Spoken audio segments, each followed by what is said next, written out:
Hi everyone, welcome to another episode of the Real Talks pod. Today I'm joined by a very special guest, someone that's very dear to me.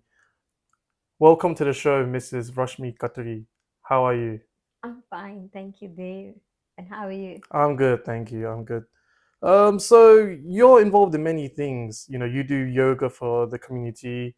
You also started doing hypnotherapy. Everyone knows what yoga is, and today is Yoga International Day as well. But Correct. tell us more about how you got into it. Where do you teach yoga? Who do you teach it to? And also hypnotherapy, and what is the benefits of that? Sure. So, yoga, when Swami Ramdevji came here in 2005 or 6 for the first time, Hmm. I took my mother in law because she wanted to do it. So, we attended the live session with him. And I did like it. I was practicing myself after that.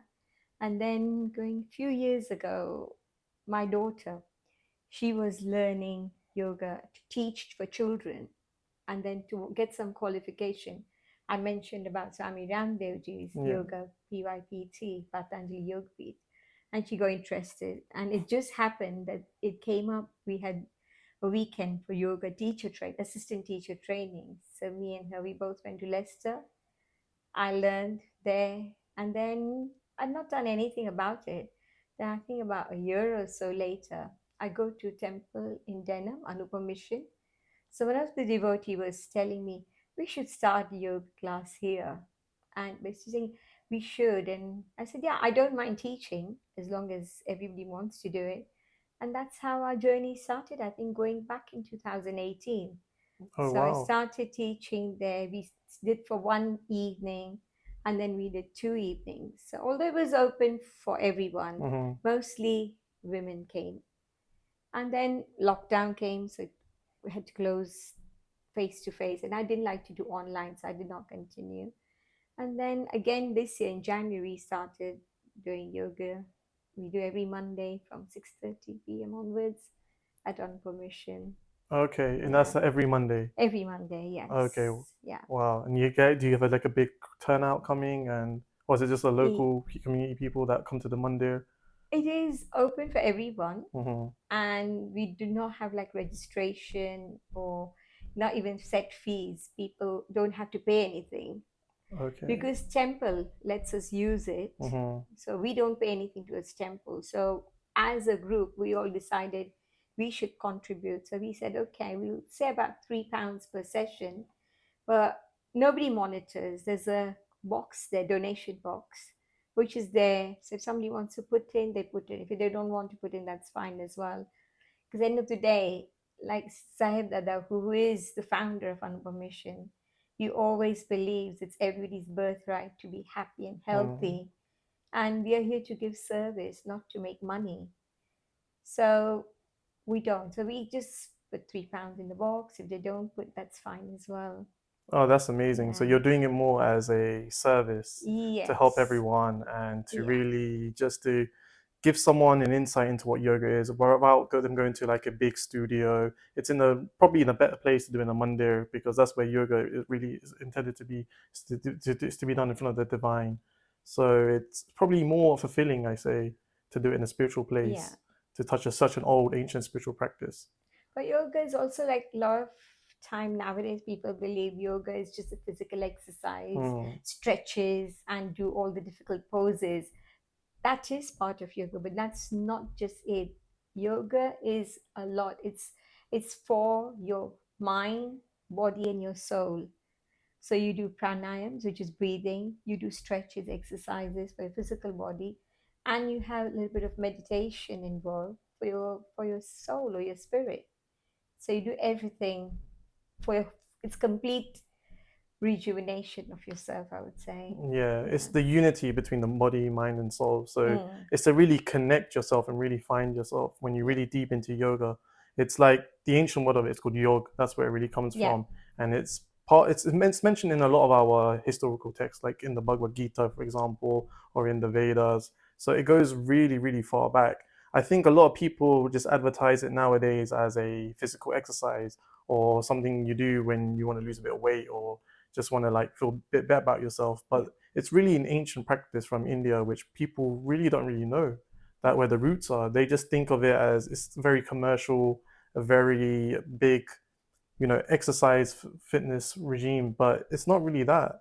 It's a lot more to it. And then the part you talked about, the breathing and the meditation part, that's where I think yoga really takes goes to another level. Because when you experience that part of it, you really do feel your insides changing a lot. Even like you feel really connected to yourself. Yeah.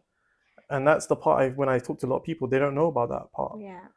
As you correctly said, reconnecting. So yoga means to connect. Mm, So when you do yoga, you're connecting to your inner core, inner self. mm, That's what it is. And harmony between your physical body and in your spiritual body, in your soul. That's what it is all about. amazing, amazing. And what about this hypnotherapy side? Because that's something I think you told me recently that you started doing.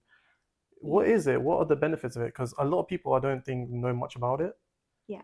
So what do you know about hypnotherapy? What do you Not think, much, according to you, what not is it? much. It has the word therapy in it, so I know it's about yourself and about probably really just trying to help your mind, something to do with focusing. Mm. So that's what I know really much about it. Yeah. A lot of people feel very skeptical about hypnotherapy because people have seen stage shows. I don't know if you've ever seen on stage show, when you have this on the stage, like a magician, like a hypnotherapist comes and Just in has the a group of movies. people and then tells them, walk like a dog. And everybody, okay, walk like a dog. And they start Mm, doing things. So people feel that when you're in hypnotherapy, you're not in control of yourself. You just follow the instruction you've been given and make a fool of yourself. That's what people believe. But hypnotherapy is, again, it's connecting to your inner core, calming yourself down. So you help the person or your own self to relax completely. And when you are relaxed, your body, your soul, or your subconscious mind accepts all the suggestions that you gave. And when you are, they also say that when you hear the voice, inner voice in silence. So that's what it is. Your subconscious mind speaks a lot when you are completely calm and relaxed. So that's what is done. I mean, hypnotherapy is used for lots of different purposes. Of course, you'll say stress, anxiety, depression. You can use for bereavement. You can use for fears, phobias. You can also use for unwanted habits, like somebody has got nail biting habit. You can use for that. You can use for anything, like if you want to get chains, give up smoking, or even like vaping, you can use for that. So addictions, allergies, you can use for pain management. Now, a lot of time nowadays people use for hypnobirthing. oh So wow. instead of Mm, using all the medication for pain relief, people use hypnobirthing to go through. A lot of women prefer that nowadays. Also, if somebody's having difficulty conceiving, it can use for infertility as well, irritable bowel syndrome, mm, and like performance. Just like, say, if you're going for an interview and you are really nervous and you've got the nerves, you can have a session, and you actually, in the session, you go through it completely and you just go and perform as if you're not done, and you feel very relaxed when you're performing as well. okay, so before an exam or Yes, you can like use for any. Hmm. your driving test or Yeah, anything quite heavy and any activity that you need calming or just to get your mind more focused or more sharp, is that correct. what Yeah. hypnotherapy is? How does it work though? What is like the stages? Like how do you start? How many sessions do you need to really focus? Can it be done after one session or does it take time? Again, it's every case is different. Like you Mm, can't have a set time. Like for quit smoking, just one session is enough. Yeah, really? Okay. provided the person wants to 100% give up smoking. If they're determined to do it, then we can help them to give up in just one session.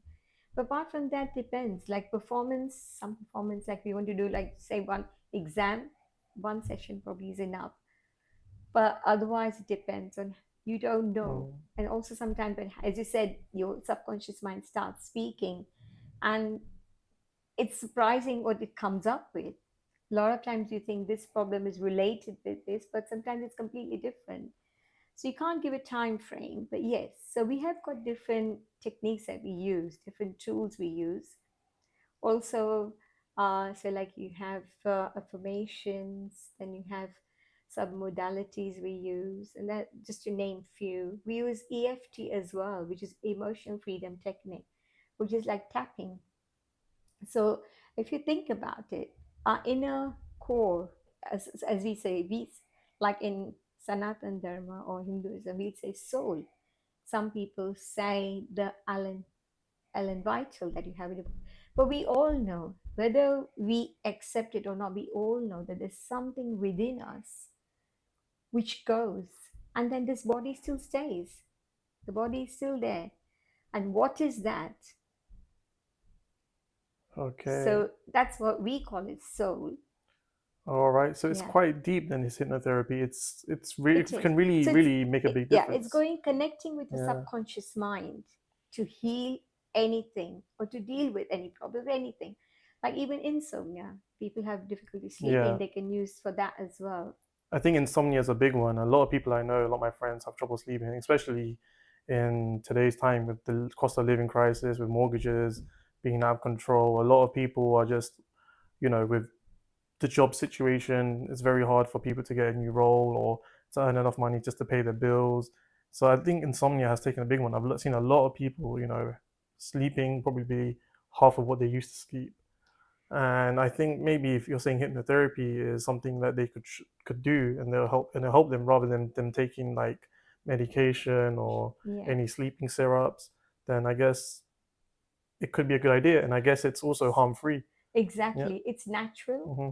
and it's doesn't have any side effects. Yeah. So yeah, it is definitely. I personally, I'm more and more amazed as I'm going in and learning more and more techniques and more things about how much it's been used for. Yeah. So do you think yoga and hypnotherapy can go hand in hand? And if you do both of them together, would that really help, or do you think just one of them is enough to get your focus and to reconnect to your soul and to like live a healthier life for your mind and your body, or do you think one is for a different purpose completely? Yoga is it's a complete package in itself for your physical body, your emotional, mental, and your inner self. Whereas hypnotherapy deals with the solutions. It actually helps you to come out of any problems or anything in your life. So they're kind of two different. They don't go hand in hand, but they both work naturally and they do give amazing results. Okay, well, that's a lot to take in. So, for anyone that wants to join your yoga class, do you want to tell them where it is? Yes, so we do it Anoopam Mission in Denham. Uh, we can give the address Yeah, afterwards if you that's want. fine. And it's every Mondays from 6:30 p.m. onwards. So it's, everyone is welcome. Even children, I think once about 7, 8, they can definitely take part. Amazing, I mean, not amazing. very young. Like my granddaughter, she's come once and she's done most everything. She joined for everything with us, And it's and for she's all 7 years levels. old. Yeah, Yeah. it is. And like with yoga, main thing is like lot. I have a lot of people, ladies who've come, and even gentlemen who could not sit on the floor.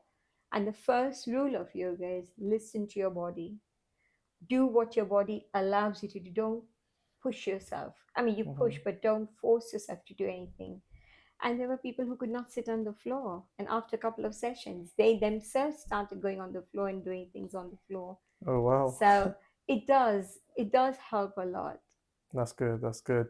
We'll put some more further information on that. Sure. One of the things that, your life story is so powerful. A lot of people that don't know you very well, or they're just meeting you now, they don't realize how much you have been through in life. Your life story is so powerful. It's so inspirational. It's quite, it's like, where do I begin? It's just like you've been through a lot, and just like seeing you and talking to you, no one would ever know what you've been through. So I know it's a very touchy subject, but do you want to give more about your life story from how things went from a long time back to and your journey of how you went through that dark period in your life? Yeah. I mean, one thing I would like to tell there is Mm-hmm. that nobody's life is perfect. Everybody's Mm-hmm. life is like a roller coaster. Like even if you like when you look at the angiogram and they show the machine, it has to go up and down. If it doesn't, then you're not alive. If you become Yeah. straight, you're Yeah. not. And then you're finished. So Yeah. everybody's life has challenges, Mm-hmm. and I would say, yeah, I had my challenges fair share to go through. So that I'll start from back as a child. I was born and brought up in Mumbai, in India, Mm-hmm. and we were a middle class family, but I've always been a happy person because we had all our basic necessities taken care of. And we had more than that. We had roof, we used to have good food, we used to have clothes to wear and good place to live in, and everything was good. I never felt anything was missing in my life. Mm-hmm. Then I studied there. My father, a lot of what I am today goes a lot to my parents as well, because my father had big thing. He did not study a lot, but he wanted us to study. So he made sure we had the best education. We wanted in India, education is not cheap. It's you have to Yeah. pay for everything. Mm-hmm. But he did. And of course, they gave us good values in life as well. So I studied in India. I did BA, my degree in psychology. And then in 83, I met my late husband. We got married. And then I came to London in January 1984. And it was, although in Mumbai and London is very different, but because they both are cities, I was quite happy the way things were. Because I did leave my family and friends back, so it was there, but I was more than, because I think it's God's grace that I always feel easy to adapt to whatever the situation is. I always look at what I have rather than what I don't have. So it was fine. Then I had my first son in 1986. 1990, I had my other child. Everything was still very good. Just before in 1989, my father in law passed away. So, like me, my husband, and my in laws, his parents, we all lived together as a family. So, his death was very shocking. He was going to work and he never reached work. So, it was such a shock to all of us. This was in 1989. And then in 91, we went for a trip with my mother-in-law, husband, and my two kids. We went for a holiday to America. We came back, and then a month later, my husband suddenly collapsed, and we had to call hospital ambulance. We took him to hospital, and we were given the news that he had brain tumor. Oh, So, kind of this was after yeah. the journey started. It was more challenging, and still it was not too bad. The doctor said he's he probably has tumor for all his life, or it's probably nothing, it's not active, he'll be fine. And we were okay about it. Unfortunately, he had tumor, but only thing he would get fits, but it's not like he would go on the floor. He would get this very strange sensation going through from his head to toe. Mm. But that's about it, and things went on. Although the doctor said things will not change or it'll be just fine, I'll be like this for years. Coming 92, suddenly it just changed. It became very, very active 93. So I was pregnant at that time. My daughter was, my daughter who was born after was due. My husband was in hospital, and when he was taken to hospital, the doctors gave us news that, so a doctor told me in person that, yeah, like it's gone so bad that really there's no way out. So it was a shock. Of course, it was not nice, good news to hear. But I couldn't tell my husband because I didn't want him to lose the courage. So I just kept it to myself. I had a real wonderful GP. I spoke to my GP and she was very supportive. And she said, it's okay. If you don't want to tell, that's fine. We won't tell him. But also after that, with family, like my sister in law, my husband's two sisters, they're both in America, and my brother's in America. So we did take second opinion in America to see if there's any cure for it. But we got the same news that we can't believe that he's moving around. The way his X-rays were showing, he should be bed bound. Like it was that bad. The tumor was grown so much. And so comes back, and then my daughter was born in 93. Then a year went by, just like that. He had to go radiotherapy. In 94, things got really bad. And in 95, we lost him. At that time, my children were quite young. My oldest, he was about 9. He was 9 years old. My middle one, he was about 5. And my daughter was not even 2 years old. But I was very fortunate to have my mother in law with me. So we were very strong support to each other. And we worked together as a team. And yeah, the life carried on. And I think always, because I always had the spiritual side on me, I always was very fond of saibaba. Mm. I went back from home as from childhood.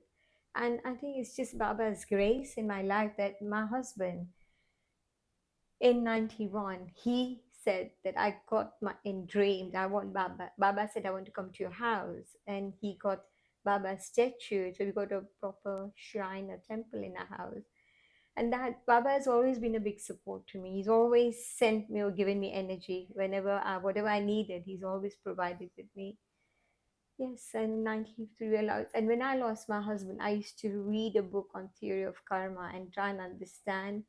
And I think that helped me. And that's about it. And then, yes, time's gone by. My children are much older now. Everybody's married and settled. About my daughter, I've got 4 grandchildren. Yes, so life is like that. It is for everyone.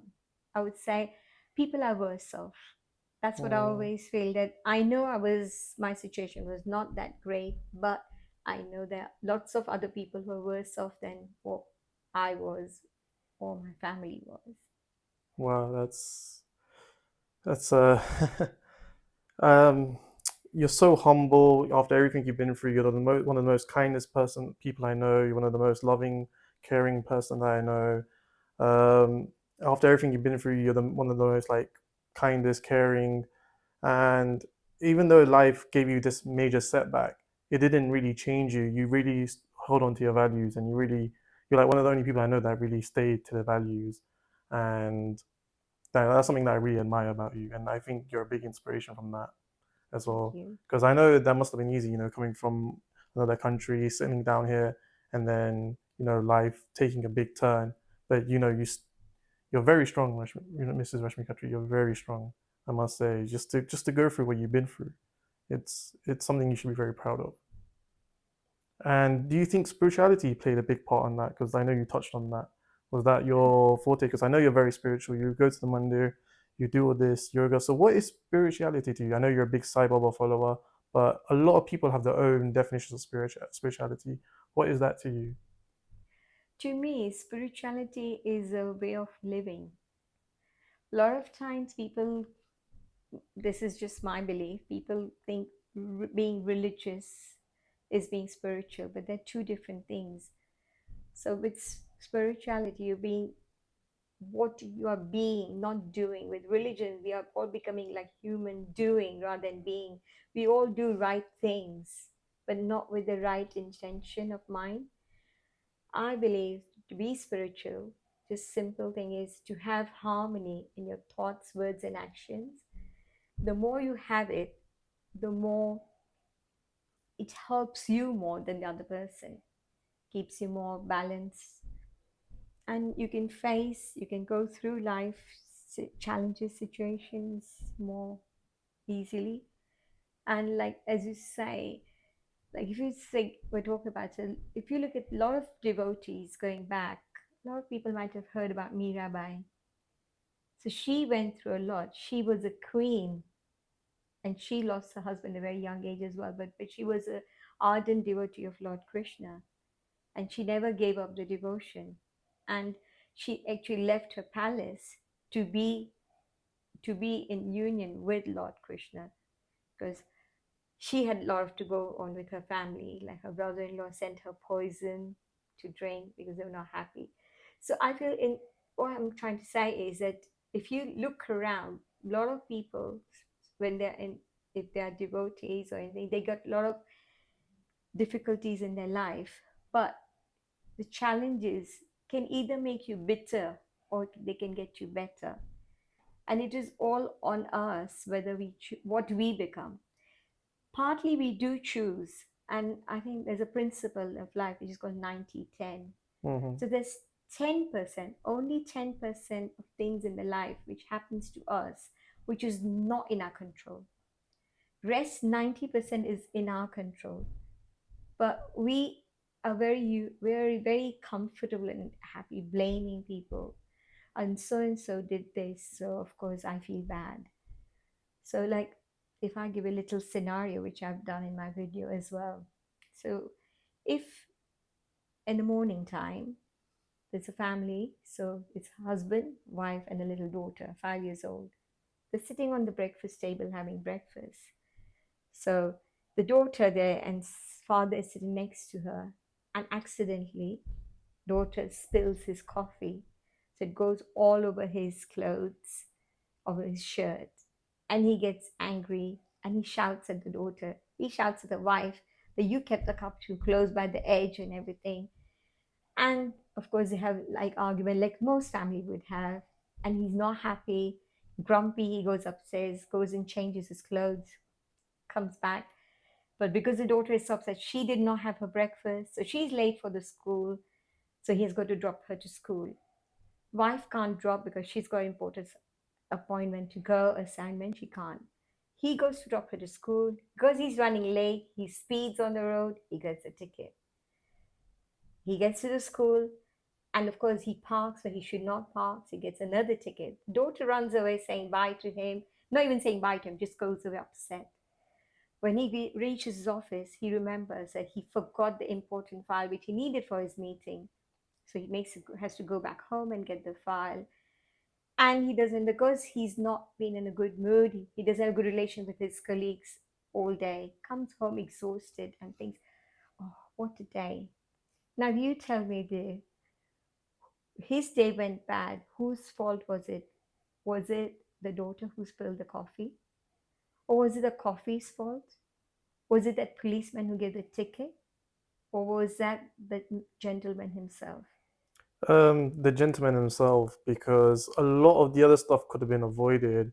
Something has happened and you can't do anything about it, but you can learn from it. You can just quickly move on from it. He could have moved on from the coffee spill and then and Exactly. carried on as normal, but he didn't need to make a small something small into a larger event, Exactly. which has happened. But it's the mindset of someone. You're so right there. So, like, Hmm. the only thing that was not beyond his control was that coffee spilling. Hmm. That was not his control, but the rest was in his control. But he did not feel like that, and that it went like a domino effect, one thing after another. So, what is it in spirituality and these kind of like teachings that you just talked about now? How did that navigate you through your challenges in life? What was your biggest takeaway, like in terms of controlling the mind and being calm? Because you're a very calm person. What is like your takeaway? Like, how did you get to this stage and like calmness and letting things take control? Let the 10% let that take control, and you stay in control of your 90%. How do you have a good strong hold on it to it?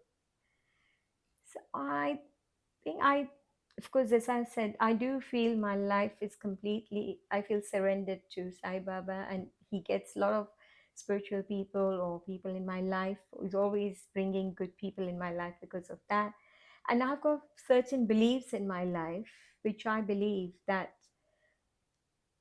law of attraction is very strong.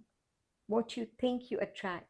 So it's how you think is very important, which is unfortunately not taught as children.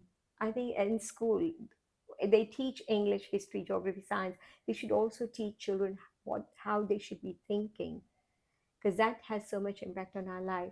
And I do believe very firmly in the principle that whatever happens in my life is in my best interest. Whether I can see it or not at that moment, it is.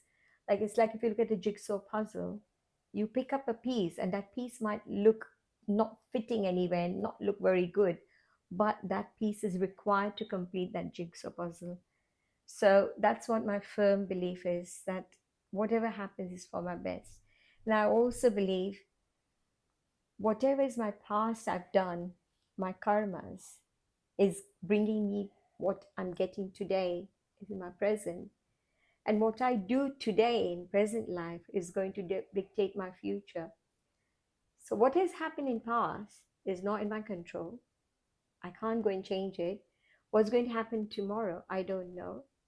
What I have is today. So live in moment for today and make most of it.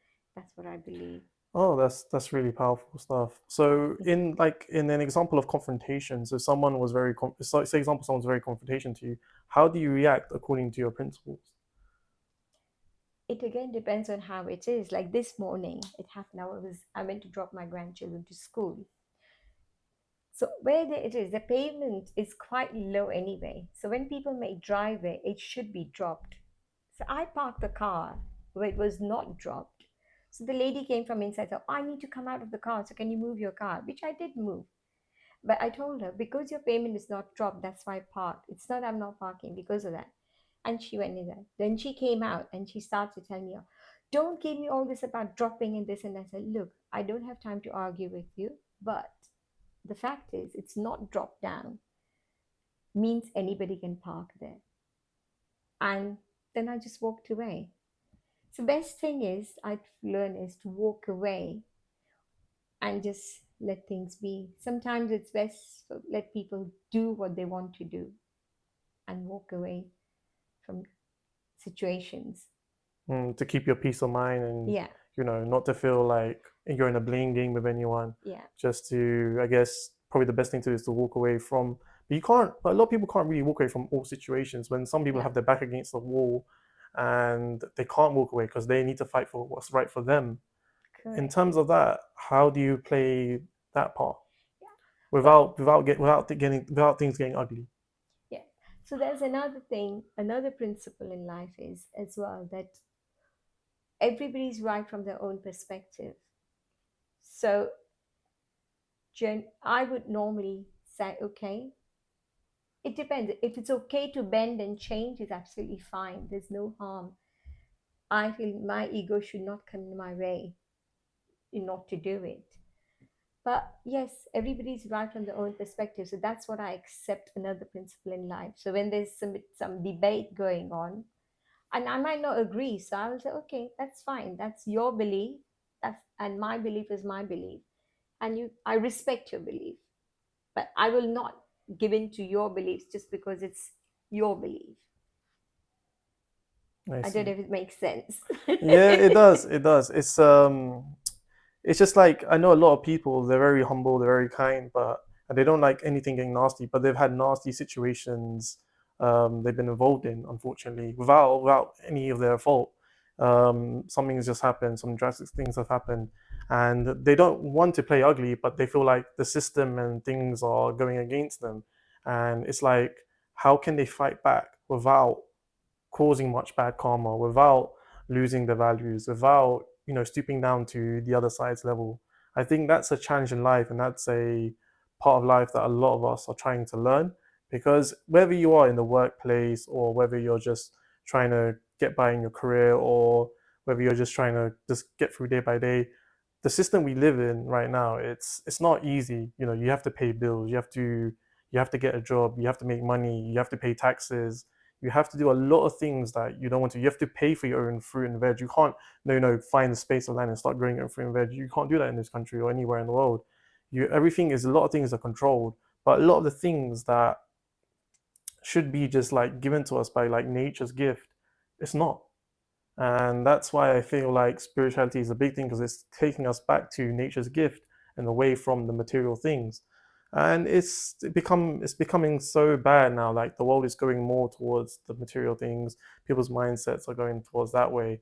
And there's all the answers from like 5,000 years in our texts, in our ancient texts. And people are ignoring that, and they're focusing more on the bad side. And the bad side is not easy. You have like court systems, you have legal battles people are going through for littlest things, like um, say you accidentally, I've seen on the news, someone accidentally just bumped into someone onto the street, and the other one person fell down, and now they're in a legal battle, all because of a little accident or a little car crash that was like no one's fault. One person's blaming the other one's person's blaming the other person, and it just goes back and forward, back and forward. A lot of people being dismissed from their jobs without any reason, and then it turns into a legal battle.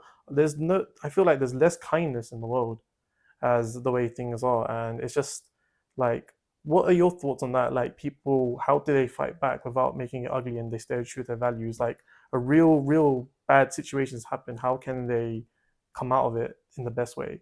Yeah. First of all, David, I would feel that to use the word fight back is not good. I think so. Language Mm, is very, very important what we use. I know people nowadays in casually they use such strong words. Like so many times you hear people say, I hate this. They don't mean that they hate, but just they use in the language. It's mm, such a strong word and it really creates a strong negative feelings there. So I think to be aware, I think that to live the life of awareness. And when you say about challenges, yeah, when it comes, you got to deal with it, but not to get attached with it. That's what Gita teaches. Do all your duties you have to do. Like if you are a doctor, you have to use a knife and you've got to do surgery, but that's fine. You're using that knife to give a life to somebody. It's good. Like even a butcher, he uses knife because that's his living. So that's fine. But when you use that knife to go and kill people or murder people, that's when it's not nice. So the tools that you have, how you use, makes a difference. And also, there's a very thin line between ego and self respect. When you say, a lot of time people, so when you were just saying, have a little bang and they go to court for that, it's a more the ego battle rather than being the actual battle. Because a lot of times you find that the difference, the challenges could be so tiny, but it becomes humongous because the egos get in the picture, even in families or between friends, anyone. And yes, to deal with it, I would say not to get attached. You do what you have to do. Because if you look in Gita, Lord Krishna told Arjun that you are Kshatriya and your dharma, dharma, I'm using word instead of saying your duty is to fight as a warrior. And he showed him the right path, and which he did. So it is important to do your duty. Yes, so if there's something going wrong at work, you should speak up. You should not be quiet there. But you should do it so that you cause minimum harm to other people, not make it an ego issue. wow, that's a lot to take in. Thank you so much, Miss Rashmi Khatri. Thank you so much for being on the show today. I really appreciate it. It was an amazing talk. I hope everyone that's found it useful and just any inspiration that you have given us. Thank you for that. Thank you, Zev, for having me. And it was a pleasure to be with you. Thank you. Tune in to our next episode.